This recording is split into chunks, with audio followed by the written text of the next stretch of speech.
Pemerintah Indonesia mengutuk keras serangan terhadap pasukan perdamaian di Lebanon dan meminta PBB untuk segera melakukan investigasi menyeluruh dan menindak pihak-pihak yang melakukan kejahatan perang dan melanggar hukum humaniter internasional.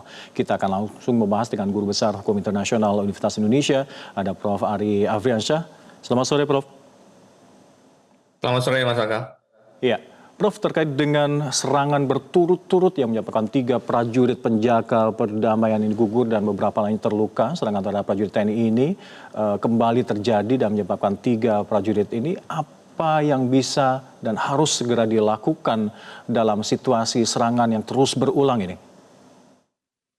Baik, terima kasih Mas Alka. Sebelumnya saya ingin menyampaikan bela sungkawa saya bagi para prajurit kita yang tewas dan juga para prajurit yang terluka yang saat ini masih berjuang untuk pulih dari insiden yang disebabkan di daerah pekerjaannya. Menurut pengamatan saya, apa yang bisa dilakukan tentu dalam hal ini PBB yang sebagai pemilik dari pasukan perdamaian yang ditugaskan di Lebanon, itu harus segera melakukan sesuatu. Dalam hal ini tentu dari kacamata hukum harus segera melakukan investigasi. Walaupun telah berbagai macam informasi dari media terlihat bahwa tindakan tersebut sudah mengarah kepada salah satu negara, yaitu Israel. Namun demikian, kita tetap menghormati apa yang sudah dan akan dilakukan oleh PBB untuk melakukan investigasi. Dan pemerintah Indonesia tentunya juga sudah melakukan hal yang di track yang tepat, yaitu menuntut PBB dalam hal ini melakukan investigasi dan juga segera mengawal investigasi ini sebagai investigasi yang transparan dan objektif. Jangan sampai investigasi ini hanya sekedar performa untuk memenuhi tuntutan secara formalitas saja. Karena setelah dilakukan investigasi ini, hasil investigasi itu harus ditindaklanjuti, baik oleh Indonesia maupun oleh PBB itu sendiri. Iya, Prof, PBB bahkan seringkali mengeluarkan kecaman keras dan ini sebenarnya juga tidak berimbas atau pengaruh apapun. Dan permintaan investigatif dari pemerintah Indonesia terkait dengan kasus ini, apakah ini cukup menjadi langkah hukum yang konkret, khususnya agar menjaga kasus ini tidak menguap begitu saja?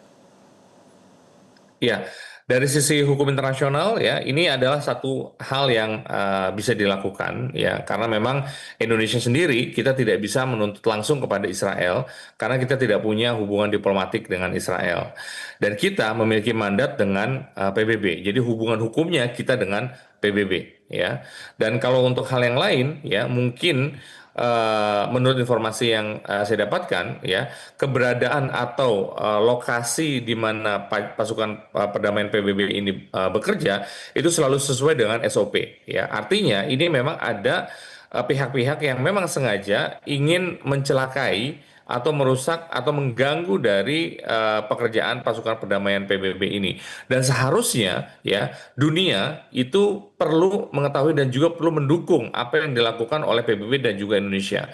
Nah, kalau kita tahu bahwa kalau misalnya di Dewan Keamanan PBB ini ada di sana Amerika Serikat yang tentunya mendukung Israel mungkin Indonesia perlu berpikir untuk kemudian membawa isu ini untuk mengeluarkan resolusi di bawah Majelis Umum PBB karena di bawah Majelis Umum PBB semua negara berhak bersuara dan bisa menimbulkan moralitas internasional dukungan terhadap apa yang sudah dialami oleh Indonesia dan juga upaya PBB dalam melakukan mitigasi dan juga respon terhadap apa yang sudah dilakukan oleh pihak tertentu yang tentu dalam hal ini kita sudah mengarahkan kepada Israel. Seperti yang tadi berita sudah disampaikan, Israel merusak kamera pengawas yang ada di gedung PBB. Dengan demikian sudah jelas bahwa Israel tidak punya kewenangan apapun untuk kemudian menyerang atau merusak fasilitas PBB dan itu dilindungi oleh hukum internasional. Apalagi fasilitas yang dimiliki persenjataan oleh Unifil ini tidak memang standar untuk pasukan penyerangan. Kita ibaratkan bahwa protokol keselamatan dalam mandat UNIFIL ini bisa dikategorikan sudah kadaluarsa menghadapi teknologi perang modern saat ini, Prof? Ya, kalau misalnya seperti hal yang disampaikan oleh Mas Alka ya, bisa kita, uh, uh, uh,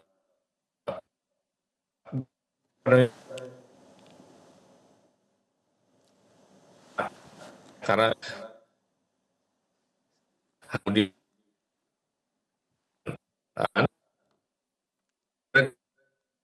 kemudian memberi itu PBB. Nah inilah yang kemudian menjadi tantangan kenapa bertindak sesuai yang ada di lapangan saat ini ya. Mungkin hal itu akan menjadi sangat sulit ya karena memang Ya, Prof, boleh diulang sekali lagi terkait dengan eh, standar protokol keselamatan pasukan penjaga perdamaian kita di UNIFIL ini yang mungkin sudah dinilai kadaluarsa apalagi menghadapi konflik-konflik dewasa ini.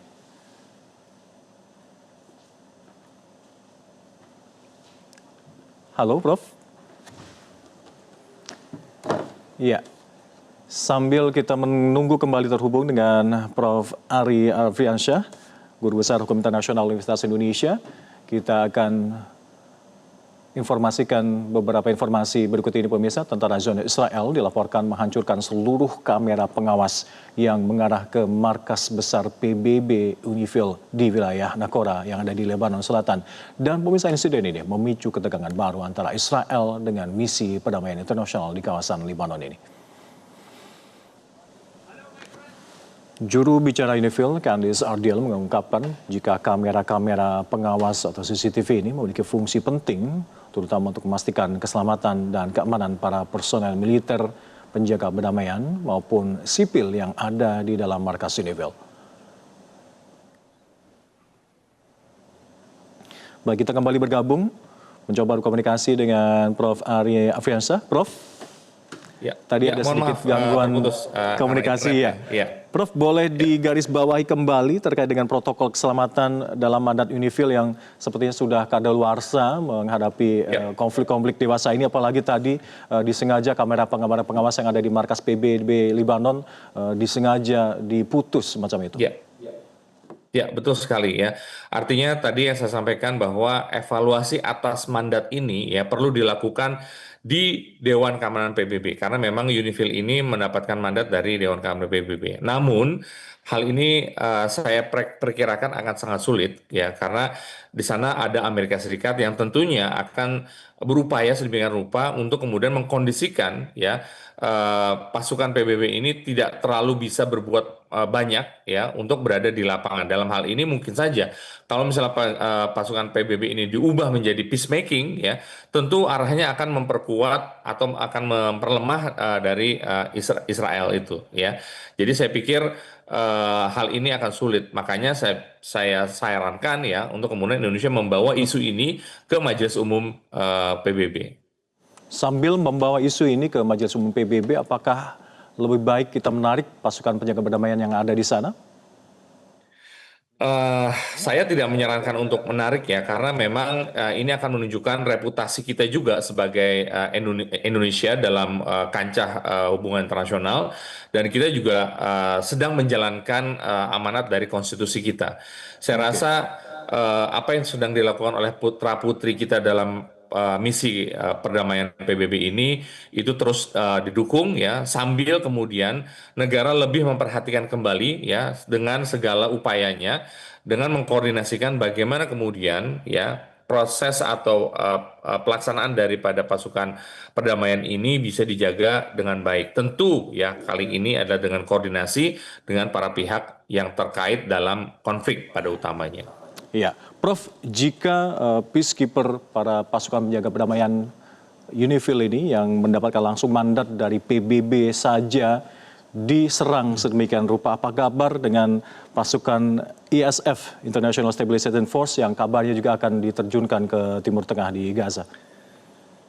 Ya, inilah Mas Alka ya, dan rakyat Indonesia juga perlu mengetahui bahwa kenyataan di mana pasukan perdamaian PBB yang jelas-jelas memiliki mandat hukum dari Dewan Keamanan PBB, bisa terjadi hal yang seperti ini. Dan kita mengalami betapa banyak tantangan ketika kita mencoba untuk melindungi dan bahkan merespon atas kehilangan putra-putri terbaik kita. Apalagi nanti kalau misalnya kita ya mengirimkan pasukan putra-putri kita juga yang terbaik ke ISF yang notabene tidak memiliki mandat jelas atau khusus dari PBB, kita akan jauh lebih rentan lagi ya untuk kehilangan putra-putri bangsa kita secara sia-sia. Maka dari itu, saya sangat menyarankan kepada pemerintah untuk memikirkan kembali, mempertimbangkan kembali ya untuk pengiriman pasukan kita ke ISF ya dalam kerangka BOP versi Trump ya. Karena BOP sendiri pernah disinggung oleh di PBB, tapi bukan BOP versi Trump yang sekarang. Oke. Baik, terima kasih Prof. Ari Afiansyah, Ya. Guru Besar Hukum Internasional Universitas Indonesia telah membagi perspektif bersama kami. Semoga didengarkan oleh pemerintah Republik Indonesia. Terima kasih Prof. Dan pemirsa, usai jeda berikut Metro hari ini akan kembali ke Anda dengan informasi-informasi lainnya. Jelajahi cara baru mendapatkan informasi. Download Metro TV Extend sekarang.